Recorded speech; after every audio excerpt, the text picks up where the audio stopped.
What if I told you that there was a deck in the meta that was not only budget, but also had auto win conditions against most of the decks in the meta? Well, that deck is at Ignister.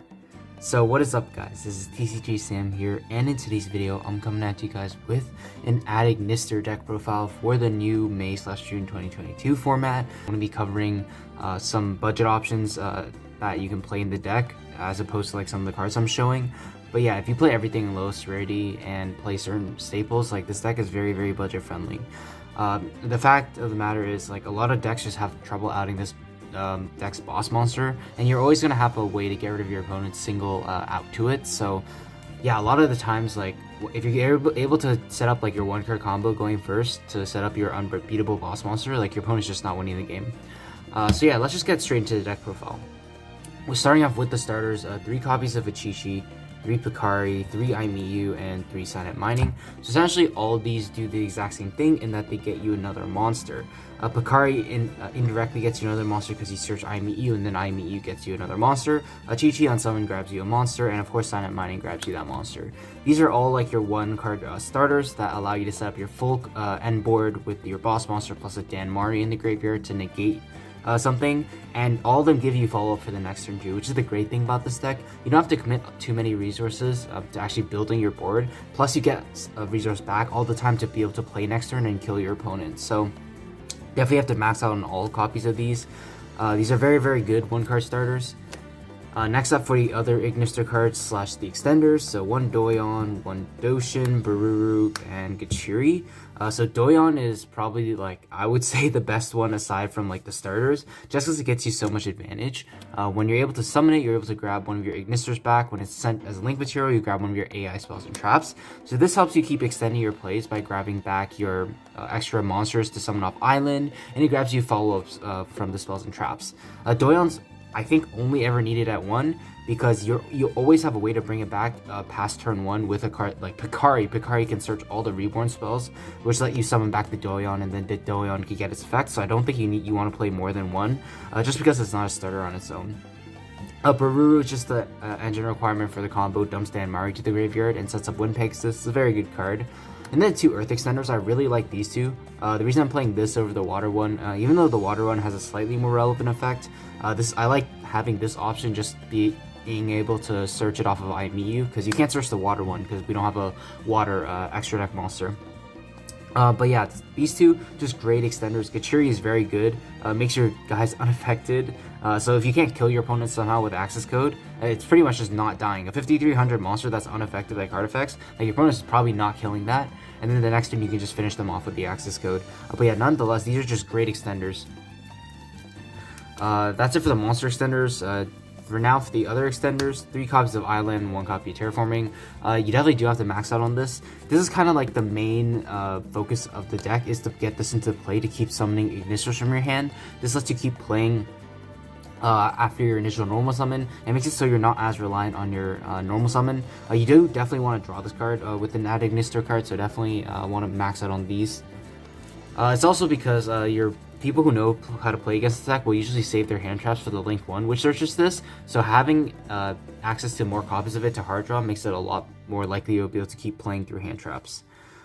Next up, I play 1 Idle Reborn, 1 Fighting Spirit. These two are just 2 different names of Reborn spells. I feel like having the 1 and 1 different names is very important, so because you can definitely resolve both in a single turn. For example, you can go, like, if the 1 is in your grave plus you have a Doyon, you can revive Doyon, link off Doyon, add back the other Reborn spell. So essentially you have 2 monster Reborns in a turn, and that's just really powerful.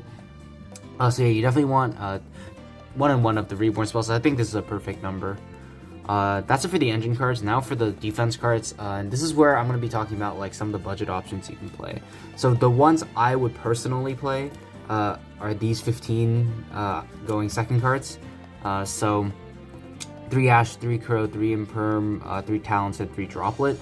So Ash, I think everything is pretty self-explanatory. This is very good against like the Despia matchup, which is probably the best deck of this format. Ash is just generic. Imperm's good as a 6 card as well. Talents and Droplets are very popular now, and I think for good reason. They're able to be good board breakers. Talents is very good at going first. But let's say you don't have the budget for these. What I would suggest is you want to play 3 copies of Veiler, 3 copies of Ogre. Those are very accessible from the Alba structure deck. You definitely want to be playing the 3 DD Crows. DD Crows should be also fairly cheap. You want to play 3 copies of Forbidden Chalice as well. And the final 3 cards could just really be anything that you see fit, like as a going second card. You could play like 3 Cosmic Cyclones or something. That's not bad because it trades 1/1 with like Branded in red. So just whatever you feel fit. But yeah, definitely if you're trying to keep a budget, you replace these cards with what I said. But yeah, if you have the budget, like these are the cards I would recommend. These are very good in the deck, just because you have so many 1-card combos. Like Droplets is not an issue getting rid of cards. Talents is very good at helping you break through boards, and of course the hand traps, which is very good against most decks. And then 1 copy of Call by the Grave. This card is incredibly powerful. Even without DP in the format, this card, you definitely need to play it. Play 1 copy of Danmari. This is, I guess, the real only brick in this deck. You really don't want to see it because you can't summon it off of island. And it doesn't really do anything in your hand. But you definitely have to play this just because getting access to this in the graveyard means your opponent's never outing your rival Cypress. Most decks usually have 1 out to it only, so if you think about like Brandon Despia, it's Titaniclad. If you think about most decks, it's Access Code or Boros Sword. If you just save this until they activate, summon those cards, you negate it, your opponent can't kill your towers that turn, they're never killing it ever again. So Danmari is very, very powerful. And the final card, the 39th, the 40th card, I put in Herpes Feather Duster. You definitely can play anything you want in this slot. I just always want an out to Mystic Mine in my deck. I also figured, like, worst case scenario, it trades 1/1 against like Droplet or Imperm, or at the very least, like it can take out like your some of your opponent's advantage with like Fateful Adventure and stuff. So obviously it's not like a good going first or anything, but yeah, I just put in a very good bomb card. I feel like you guys can definitely play something else if you don't like it. Moving on to the extra deck. 2 copies Dark Infant, 2 copies is all you ever need. If your first one gets stopped, you can make a second one the next turn. That's why you definitely want to play at least 2. But in your normal combo, you usually go through 2 as well. But after you access the first one and add your Ignister Island, you really don't ever need this again because your island can reset itself from the graveyard, which is also another thing that a lot of people don't know. So they'll try to like ogre your island, and you just island reset itself back. So you won't ever need like more than 2.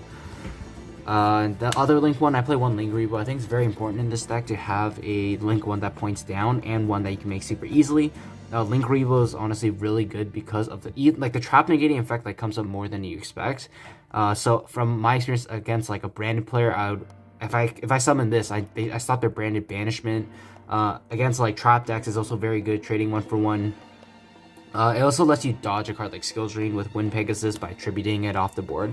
So it's just honestly a really, really good Link one that you definitely need it to clear up your main monster zone, and then you want a down pointing one just to make some extra Link plays. For the Link 2, so I play 1 Security Dragon. This is like the extra 15th card that I was playing. You can play whatever you want in this slot. I think you can play like the rank 4 at Ignister Light Dragon if you really wanted to, but I thought this would be better just because linking is more easier in this deck, and this just gives you a generic way to out a lot of monsters, and it lets you keep playing if you get like Nibiru or something if you have an extender. It also lets you play Nibiru yourself if you want, because now you can link away the Nibiru into this. 1 Cypress Wicked, this is important for your combo to search Bururu.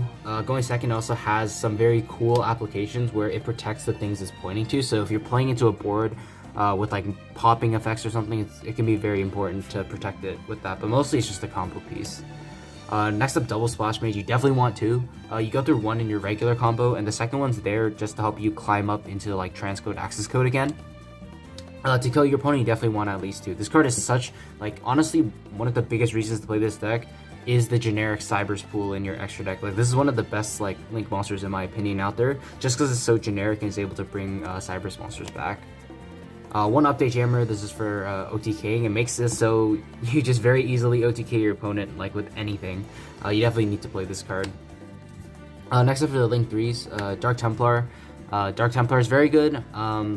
This facilitates your combo most of the times. Even though you can do it, you can make like smaller arrivals with like just Transcode, but this helps you make like the 4K arrival. It's just honestly an incredible card. You also need it in your extra deck to reveal off of I Meet You to search Doyon. So next up is Deco Talker Heat Soul. So this is a very powerful card in this deck. Not only is it the best I Meet You target to reveal for a Tcg, which is the one you're searching most often, but also summoning Deco Talker Heat Soul as a very solid plan B can be good. So if your hand isn't that good, or if you get interrupted mid-combo, you're always able to end on a Deco Talker Heat Soul, and this just gives you 2 more draws to draw into 2 hand traps. You can play like Heat Soul Control and then go for Access Code OTK during the next turn, and that's totally okay. Heat Soul is definitely a big boost to this deck, and I definitely recommend you play this over the Fire Phoenix.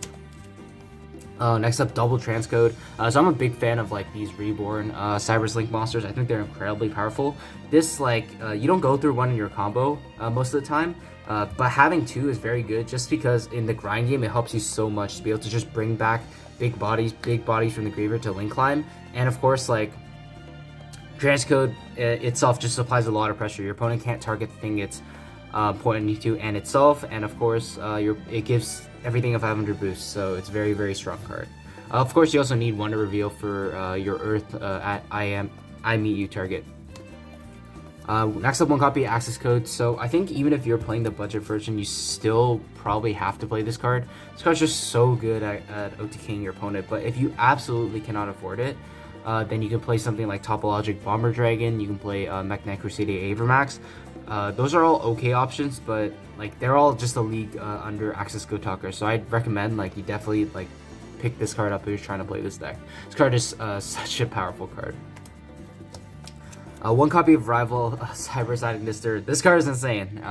The biggest reason to play this deck is because a lot of decks have trouble outing this. Some decks just have no outs to it in the main deck, and for the decks that do have an out, there's usually only 1 out, and it's very obvious what the out is. So you can always save your Danmari to negate the card that threatens this. And a lot of the times, like you can make it at least 4K. 4K means like your opponent only has 1 out, but there are also times if you have the 1 card combo plus an extra extender, you can also make a 6 material at Rival Cyberse, and most decks, if not all in the meta in the main deck, should have no out to a 6K unaffected. But yeah, this card's incredibly powerful. The important thing to remember is like it doesn't even matter if your opponent outs it somehow on their turn. What matters is that you survive. If you survive to the next turn, you're gonna be able to summon any 2 monsters and just climb up into Access Code and kill them. So it really doesn't matter if your opponent kills this. This is just like for going first, it makes it so you're very difficult to kill.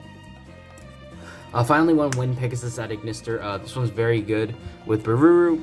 It adds an extra layer of protection to your board because when your opponent outs one of your cards, you get to shuffle one of their cards back in.